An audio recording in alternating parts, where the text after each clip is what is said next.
의사인 문요한, 이름이 벌써 이제 믿음의 가정에서 자란 이런 의사입니다. 관계를 읽는 시간, 좀 제목이 모호합니다만은 거기에서 인생을 살아가는 방식이 두 가지가 있다고 말합니다. 하나는 스위치 방식이에요. 온 오프, 껐다 켰다 하는 방식이 있고, 또 두 번째는 시계처럼 이 다이얼 방식이 있다고 그럽니다. 그래서 스위치 방식은 뭐 아니면 또 라는 이런 어떤 등식을 가지고 살아가는 이러한 사람. 그래서 사람하고 사귈 때에도 가까운 몇 명만 이렇게 사귀고 또 관계를 가지는 거죠. 그 나머지는 다 남남처럼 그렇게 대하고, 또 뭐 투자를 하든지 이래도 보면 한꺼번에 그냥 왕창 한 곳에 투자를 하는 거예요. 그래서 잘 되면 대박이 나지만 안 되면 이제 쫄딱 망하는 이러한 방식이 온오프 스위치 방식이에요. 디지털 방식이라고 그러죠. 그래서 젊은이들이 요새 보면 이런 방식을 선호하는 경향이 있습니다. 대학생 4분의 1이 비트코인에 투자를 해서 부자가 된 사람도 있습니다만은 아주 그냥 망한 이러한 경우도 있다고 그래요. 근데 이 다이얼 방식은 무엇입니까? 다양한 계층의 사람들을 접하고 사귀고, 어떻게 보면 나하고 직접 관계가 없는 사람들하고도 교류를 맺는 이러한 것이죠. 어떤 물질을 투자할 때도 한꺼번에 투자하는 것이 아니라 분산 투자를 해서 한쪽이 조금 기울어져도 또 한쪽에서 보완을 할 수 있는 이러한 방식이 아날로그 방식이에요.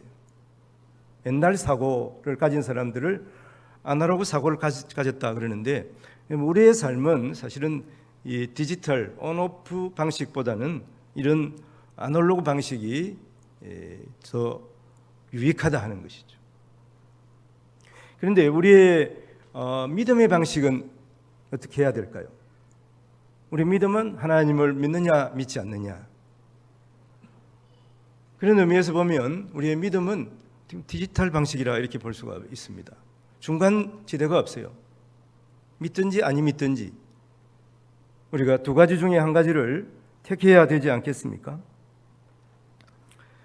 오늘 말씀 시편 11편은 다윗이 지은 시입니다. 다윗은 오늘 말씀에서 내가 산으로 피하는 것이 아니라 하나님께 피했다 이렇게 고백하고 있습니다. 즉 이 말은 세상의 방식이 아니라 하나님께서 원하는 방식으로 살아가기를 원한다, 이런 의미를 가지고 있죠. 사람은 살아가면서 보면 여러 가지 위기를 만나기도 하죠. 또 성공할 때도 있습니다. 위기를 만나게 되면 누구나 두려움을 느끼게 되는 것이죠. 왜 그러냐 하면은 특히 생명의 그러한 위협을 당하게 되면 더 힘겨운 그러한 시간을 보내게 되는 것입니다. 사실은 우리의 삶에서 이것이 서로 교차하는 거예요. 좋을 때도 있고 안 좋을 때도 있고, 또 건강할 때도 있고 아플 때도 있습니다. 누구나 그렇거든요. 그것은 하나님의 방식이에요. 우리가 사계절을 보면 그렇지 않습니까? 지금 우리나라는 분명히 겨울이 있어야 봄이 있어요. 봄이 지나가야 여름이 오는 것입니다. 여름이 지나가면 또 추수하는 가을이 오지 않겠습니까? 하나님께서는 이렇게 우리에게 있어서 성공과 실패를 병행하게 하셔서 성공할 때 하나님 앞에 더욱 감사하도록 하신 것입니다. 그래서 누구에게나 위기의 때가 있고 또 평안할 때가 있다는 것을 우리가 기억해야 하는 것이죠. 특히 인생의 위기의 때에 우리가 어떤 결정을 내리는가 하는 것이 중요한 것입니다. 그리고 우리의 위기의 때가 과연 어떤 때인가, 이것을 오늘 함께 또 생각하는 것도 중요한 과제인 것입니다.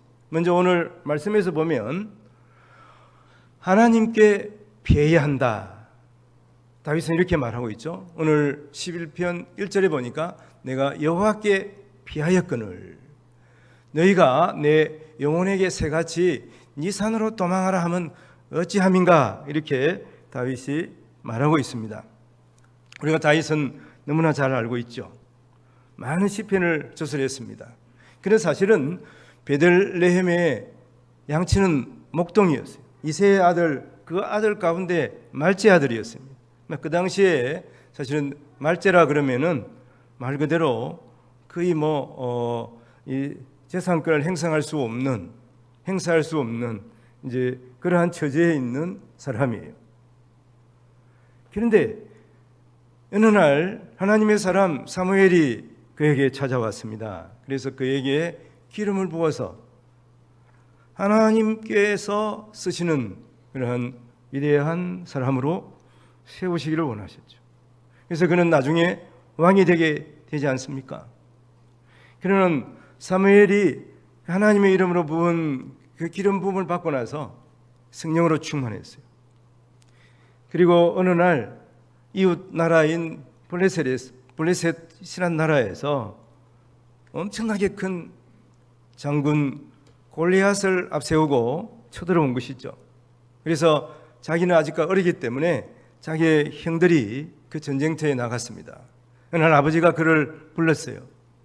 다윗아, 내 형들을 위해서 내가 좋은 음식을 장만했으니 이것을 가지고 가서 형들에게 주고 그리고 왕에게도 대접을 하라.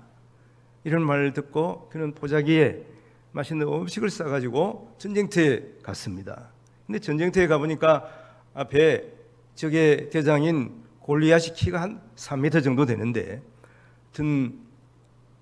하나님의 백성들을 놀리면서 누가 나와 대결할 수 있겠느냐. 그런데 이스라엘 군인들 중에서 아무도 나가서 싸우려고 하지 않는 거예요. 그래서 다윗이 분기탱천했습니다. 그래서 자기가 물못들 5개를 가지고 나가서 적의 대장인 골리앗을 쓰러뜨렸어요. 그리고 그 목을 쳤습니다. 그래서 큰 승리를 얻게 된 것이죠. 이 이후에 다윗의 인기는 온 국민들 앞에서 엄청나게 높아졌습니다. 그는 이제 출세 가도를 달릴 것 같지만 그래서 사실은 왕인 사울의 사위가 되기도 했습니다. 그러나 사울 왕이 시기하고 질투하는 바람에 그는 이제 도망하는 신세가 됐지 않습니까?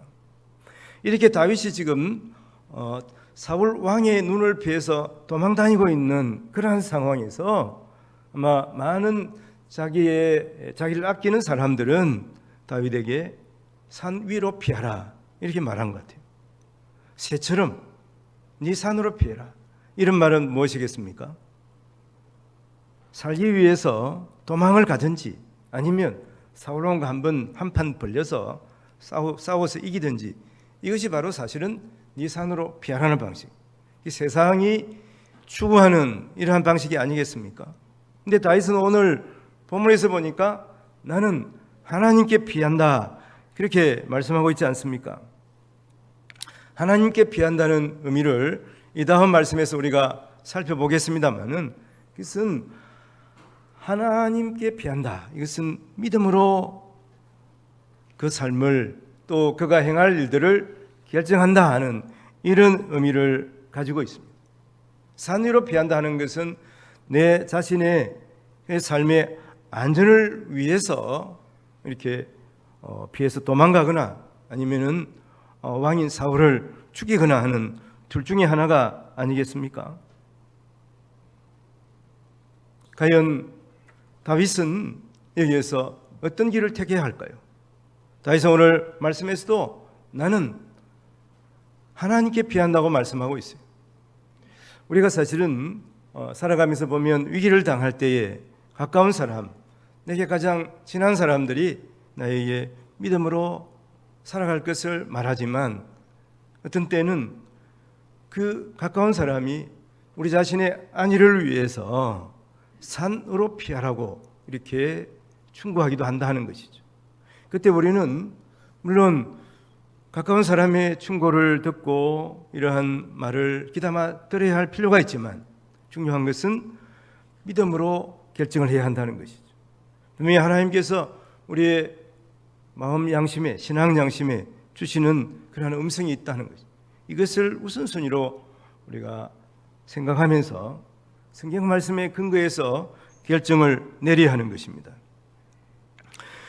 사도 바울은 3차 전도 여행을 마치는 시점에서 마게도냐라고 하는 지역에서 이제 많은 선교 원금을 또 받았습니다. 그래서 예루살렘 지역에 이렇게 흉년으로 말미암아서 힘들어하는 사람들에게 이 선교 원금을 전해야 할 그러한 책임이 있었습니다. 그래서 이제 사도 바울은 3차 전도 여행을 마치고 예루살렘으로 가기를 원했습니다. 2차 전도 여행을 마치고 그랬어요. 그래서 예루살렘으로 가려고 하는데 아시다시피 사도 바울은 유대인들에게 많은 오해를 받았습니다. 무슨 오해냐 하면은 하나님의 율법을 무시하는 사람이다. 이렇게 해서 사도 바울을 죽이려고 하는 사람들이 있었거든요. 그래서 주위에 사도 바울을 아끼는 사람들이 예루살렘으로 가지 말라고 이렇게 공고를 합니다.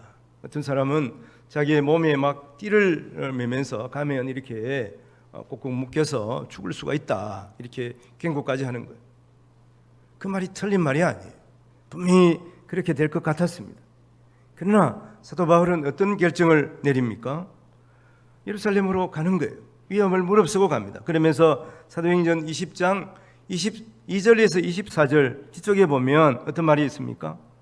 내가 달려갈 길과 주 예수께 받은 사명, 하나님의 은혜의 복음을 이제 증언하는 일을 마치라 하면은 내 생명을 조금도 귀한 것으로 여기지 아니하노라, 이렇게 말하면서 그는 예루살렘을 향해서 발걸음을 재촉하는 것입니다. 예루살렘에 가서 어떤 일이 있었습니까? 사도 바울이 죽을 위기를 여러분 거치게 되는 것이죠. 그리고 그는 제수의 신분이 됩니다. 그래서 가이사랴에서 2년 동안 감옥 생활을 하게 되는 거예요. 그래서 앞에서 이렇게 자기에게 충고한 그 사람들의 얘기가 사실로 드러났습니다. 그러나 이런 고생 가운데서 그는 로마로 가서 복음을 증거하는 이러한 위대한 일을 감당한 것이죠. 예수님께서도 가이사랴 빌립보에서 제자들을 가르치면서 묻지 않습니까? 너희는 나를 누구를 하느냐? 베드로가 성령이 충만해서 나셨어요. 저는 그리스도시요 하나님의 아들입니다. 이런 고백을 하는데 예수님께서 이 말이 옳아, 이 말이 옳도다. 그러나 나는 이제 예루살렘에 올라가서 고난을 받고 십자가에서 죽을 것이야. 그렇지만 3일 만에 내가 부활할 것이다. 예수님께서 이렇게 말씀하셨어요. 베드로는 예수님께서 3일 만에 부활하신다는 말은 믿지 않았습니다. 그러나 예수님께서 내가 예루살렘에 올라가서 십자가에 죽을 것이다, 온 인류의 죄를 위해서 십자가에 못 박혀 죽을 것이다, 고난을 받을, 여기에 대해서는 이제 꼬지것대로 들으면서 예수님 앞에 나와서 예수님 그러지 마세요. 왜 그러십니까? 왜 일부러 예루살렘에 올라가 죽으려고 하십니까? 이렇게 항변을 했습니다. 그때 예수님께서 하시는 말씀이 마태복음 16장 23절이에요.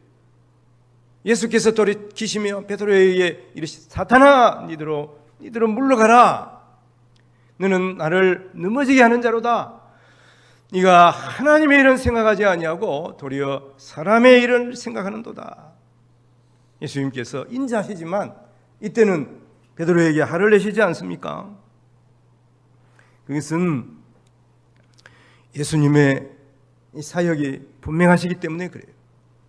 하나님께서 기뻐하시는 그 일을 행하는 데 있어서 가장 가까운 수제자이지만 이 베드로의 충고는 도움이 되지 않는 거예요.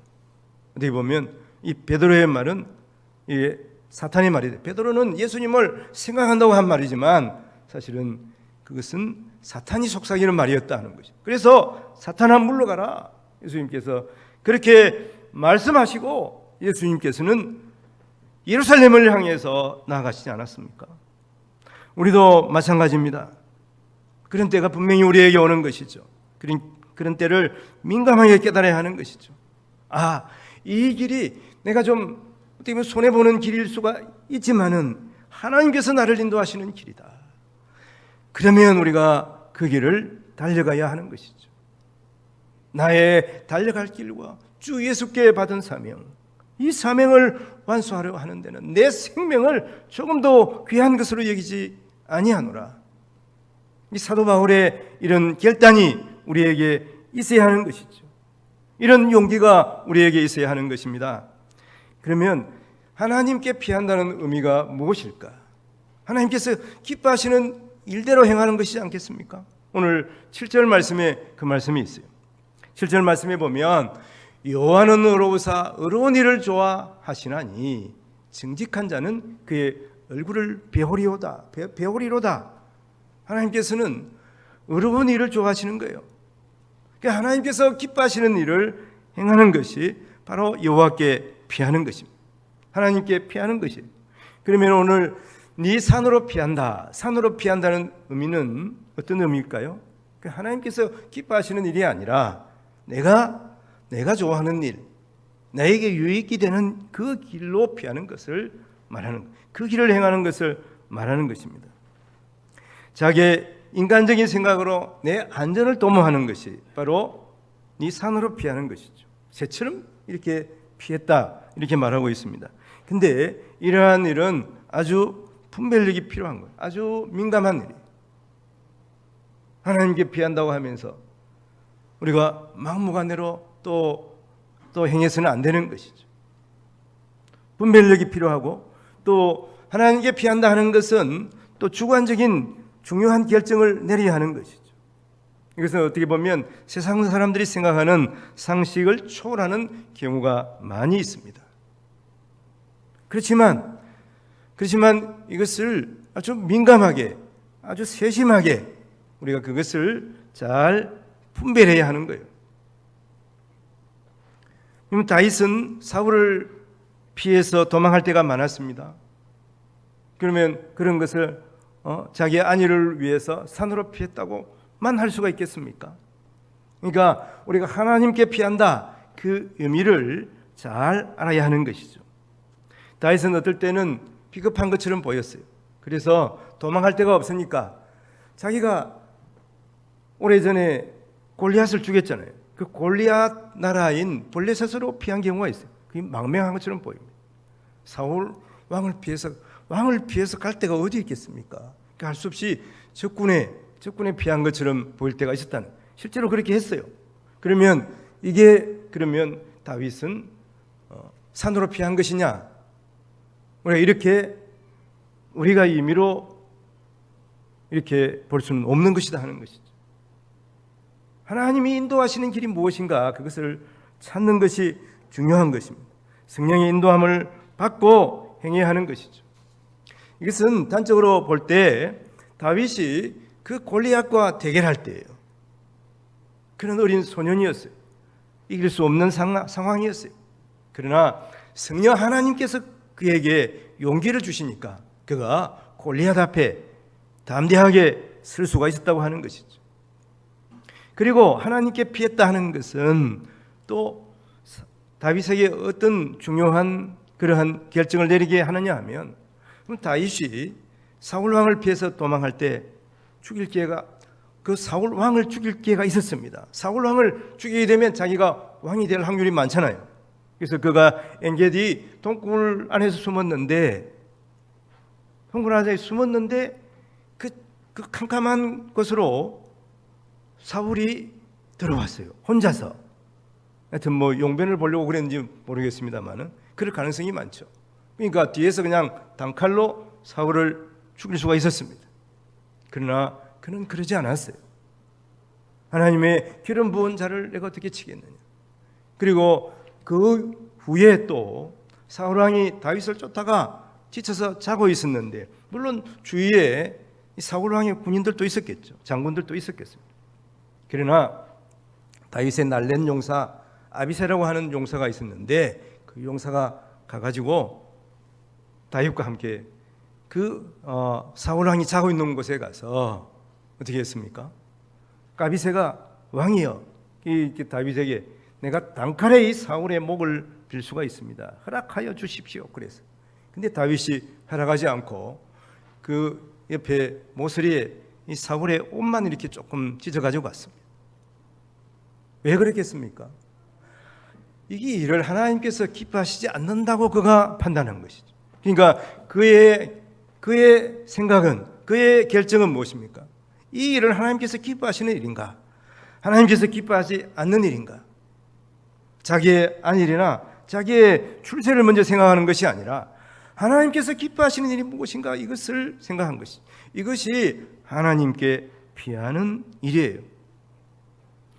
가령 우리의 상황을 보면 어떻습니까?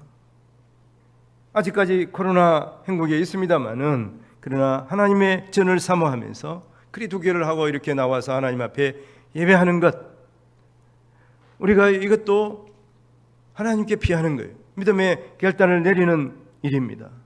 주일날 빠지지 않고 하나님 앞에 나와서 예배하는 것도 마찬가지. 또 하나님 앞에 11조를 드리는 것 당연한 것 같지만 이건 용기가 필요한 것입니다. 하나님께서 기뻐하시는 일을 우리가 행하는 것이죠. 또 매일 만나는 사람인데 어쩐지 성령 하나님께서 우리에게 전도할 마음을 주시면 용감하게 그 사람에게 복음을 전하는 거예요. 예수 믿어서 함께 구원 얻어 하나님의 백성이 됨으로 말미암아서 우리가 함께 천국 갑시다. 이 얘기가 평소에 잘 안 나오잖아요. 특히 자주 만나는 사람에게 잘 안 나와. 근데 어쩐지 그날은 성령 하나님께서 내 마음에 이렇게 감동을 주셔서 복음을 전하라고 하실 때가 있어요. 그때 그 사람에게 복음을 전해야 하는 거죠. 예수 믿으라고 이야기할 수가 있어야 되는 거예요. 용기가 있어야 되는 거예요. 그 사람이 우리의 가족일 수도 있어요. 또 친척일 수도 있습니다. 평소에는 그러지 못하지만 성령 하나님께서 내 마음을 만질 때 그때 민감하게 우리가 성령 하나님의 음성에 순종해야 하는 것입니다. 이것이 바로 하나님께 피하는 행동이에요. 이러한 일들은 우리 삶에 자주 일어납니다. 그래서 우리가 성령 하나님의 음성에 민감해야 되는 거예요. 우리 의식주에서도 이런 도전이 분명히 있지 않습니까? 이스라엘 백성들이 멸망하고 다니엘과 세 친구가 포로가 되어서 잡혀갔습니다. 그런데 포로가 되어서 잡혀갔는데 이상하게 대접을 잘하는 거예요. 너무나 맛있는 음식들을 내놓는 것입니다. 자기들이 예루살렘에 이스라엘에 살 때는 먹어보지도 못하던 너무나 맛있는 음식들입니다. 그런데 다니엘과 세 친구는 어땠습니까? 이것이 제사 음식이고 정결법에 어긋나는 음식인 것을 알았어요. 자기의 신앙 양심에 아무리 맛있게 보여도 이 음식을 먹을 수가 없었던 것입니다. 그래서 환관장에게 그렇게 말하지 않습니다. 우리가 이 왕이 주는 진미를 먹지 않고 채소만 먹겠다. 10일만 한번 점검해보자. 실험해보자. 우리가 지금 왕이 주는 진미를 먹지 않아서 우리가 피골이 상접하고 힘이 없고 다른 사람에 비해서 그런가? 아니면 더 얼굴에 윤기가 나고 이렇게 더 씩씩하고 이렇게 되는지 실험을 좀 해보면 좋겠다. 그래서 하나님께서 환관장에게 또 그런 허락하도록 그런 마음을 주셨다는 거예요. 이런 사소한 의식주 같지만 먹는 음식 같지만 다니엘과 세 친구는 하나님께서 기뻐하시는 믿음으로 행한 것이죠. 이 위의 삶을 우리가 잘 알지 않습니까? 하나님께서는 이 어떻게 보면 작은 믿음 같지만은 이 믿음에 하나님께서 크게 기뻐하시고 그들에게 지혜를 주셨잖아요. 용기를 주셨잖아요. 믿음을 주셨잖아요. 그럼 다니엘의 세 친구는 풀무불 가운데서도 그들은 믿음을 잃지 않았어요. 하나님께서 다니엘에게는 세상의 몽조를 나는 이 놀라운 지혜를 다하여 주셨지 않습니까?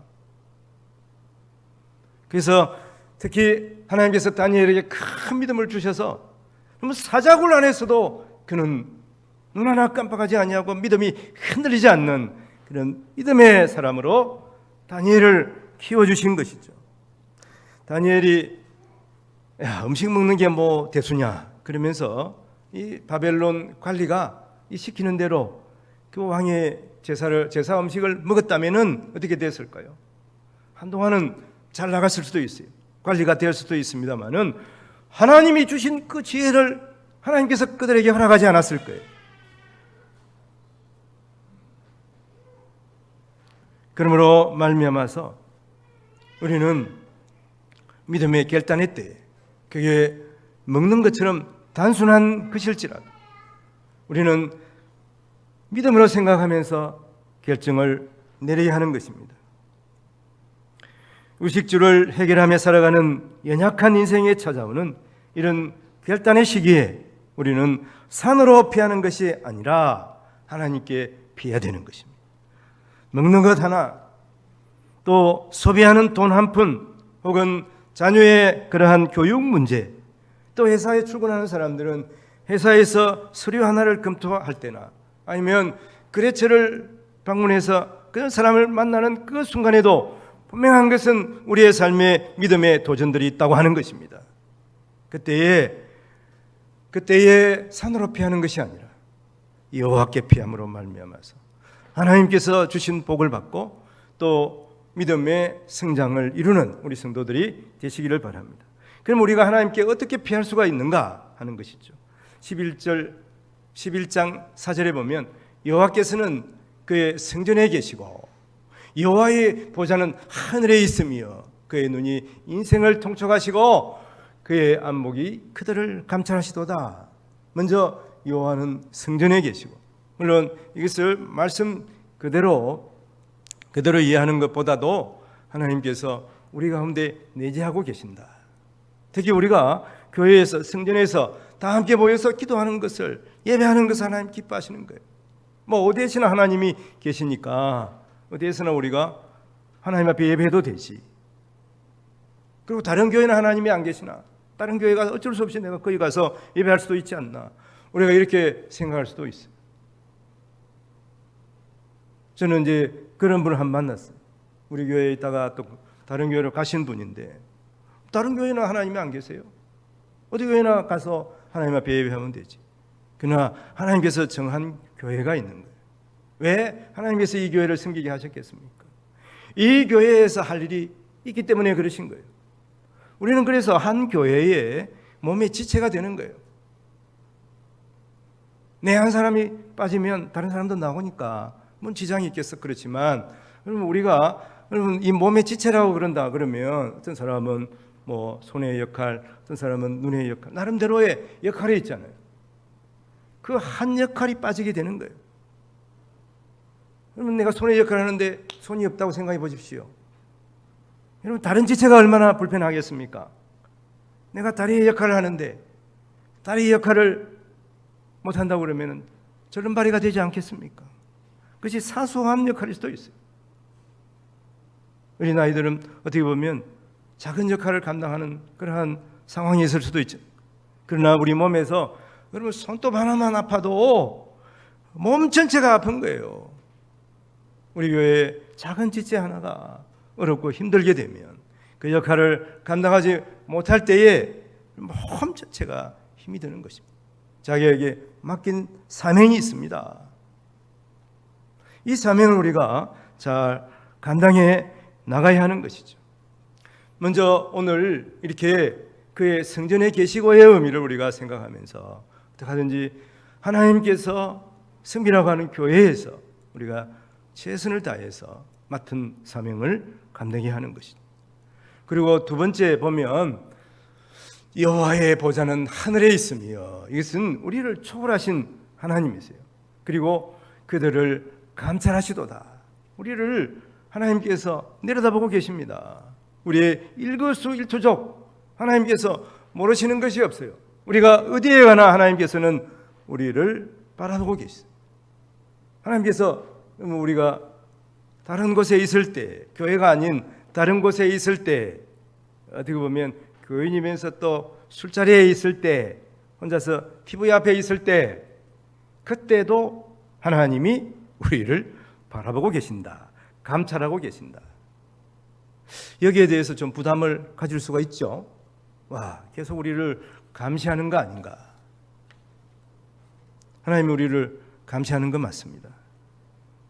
저 녀석이 하나님 믿으면서 잘하고 있나 못하고 있나. 그러나 그러므로 말미암아서 우리가 잘못했을 때 하나님이 나를 보고 계시는구나. 내가 여기서 이러고 있으면 안 되지. 그 길에서 돌이킬 수 있게 하시는 거예요. 죄악을 우리가 죄를 순간적으로 지을 수는 있습니다만 그 죄악에 빠져들어가면 안 되는 거예요. 하나님을 의식하고 살아가면 하나님의 눈이 나를 감찰하시도다. 우리가 분명히 믿고 살아간다면 우리는 죄에 빠져들 수가 없습니다. 그리고 중요한 것은 하나님께서 우리의 모든 일을 감찰하시고 계신다. 그러면 세상에 억울할 것이 없어요. 사실 우리가 좋은 일을 하면 다른 사람들이 좀 알아주기를 원하잖아요. 야, 내가 이렇게 좋은 일을 했는데 사람들이 좀 알아주면 좋겠어.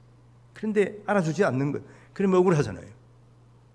그리고 내가 이 잘못을 범하지 않았는데 나보고 덤태기를 씌우는 것, 그거 너무 억울하잖아요. 사실 그런데 누가 알고 계십니까? 하나님이 다 알고 계세요. 세상 사람들은 나를 오해할지라도 하나님이 알고 계시면 하나님이 세상 누구보다도 크신 분인데 하나님께서 갚아주시지 않겠습니까? 내 억울함을 하나님이 풀어주시지 않겠습니까? 우리가 이 믿음을 가지고 있다면은 세상에 억울한 일이 어디 있겠어요? 다 하나님이 아시고 갚아주실 건데, 하나님이 우리가 억울한 일을 당하고 하나님 세상에서 받을 상을 내가 받지 못했다면 하나님께서 더 큰 상을 준비하고 계신다 하는 것입니다. 그래서 오늘 5절 말씀에 보면 여호와는 의인을 감찰하시고 악인과 폭력을 좋아하는 자를 마음에 미워하시는도다. 미워하신다는 거예요. 또 중요한 것은 무엇입니까? 하나님께서는 악인과 폭력은 좋아하시지 않는 거예요. 그래서 오늘 그 다음 말씀에 보면 6절에 보면 이런 말씀이 있어요. 악인에게 그물을 던지시리니 불과 유황과 태우는 바람이 그들의 잔에 소득이 되리로다. 하나님께서는 반드시 악을 벌하시는 거예요. 불과 유황과 태우는 바람이 그들의 잔에 소득이 된다 말씀하고 계시는 것입니다. 그래서 우리는 이 확신을 가지고 주의 악인이 왜 이렇게 잘 되지? 거기에 대해서 너무 부러워하면 안 되는 거예요.